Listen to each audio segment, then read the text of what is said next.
ഒരിക്കലൊരു ദ്വീപില് വയസ്സായ ഒരു മുതല വിശന്നിട്ട് ഒരു ചെറിയ മുതലയെ തിന്നു. ഇത് കണ്ട ദ്വീപിലെ മറ്റു മുതലകൾ വയസ്സനായ മുതലയെ കൊല്ലാനായി പ്ലാൻ ഇട്ടു. പക്ഷെ പ്രശ്നം എന്താണെന്ന് വെച്ചാൽ വയസ്സായ മുതലയുടെ തൊലി ഇരുമ്പിനേക്കാൾ കട്ടിയുണ്ട്. അതിനാണെങ്കിലോ ആയിരക്കണക്കിന് വർഷങ്ങൾ പ്രായമുണ്ട്. അവിടെയുള്ള ഏമ മുതലകൾ യോഗം വിളിച്ച് കൊല്ലാൻ വരുന്നതിന് മുന്നേ തന്നെ വയസ്സൻ മുതല സ്ഥലം വിട്ടു. അവിടെ വെച്ച് ഒരു നല്ല സ്വഭാവമുള്ള നീരാളിയെ കണ്ടുമുട്ടി. നീരാളി ദിവസവും വയസ്സനായ മുതലയ്ക്ക് മീൻ പിടിച്ചുകൊണ്ട് കൊടുക്കുമായിരുന്നു. പകലെല്ലാം മുതലയ്ക്ക് ഭയങ്കര സുഖമായിരുന്നു. പക്ഷെ രാത്രി മുതലയ്ക്ക് വിശപ്പ് സഹിക്കാൻ പറ്റില്ല.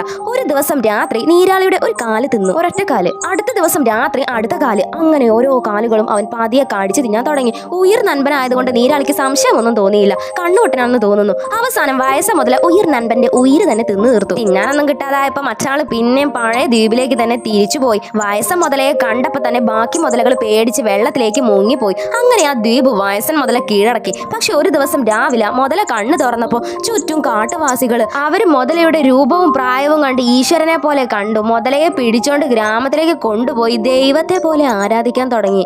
എങ്കിലേ പറ, ഞാനിതിൽ എത്ര വട്ടം മുതല എന്ന് പറഞ്ഞിട്ടുണ്ട്?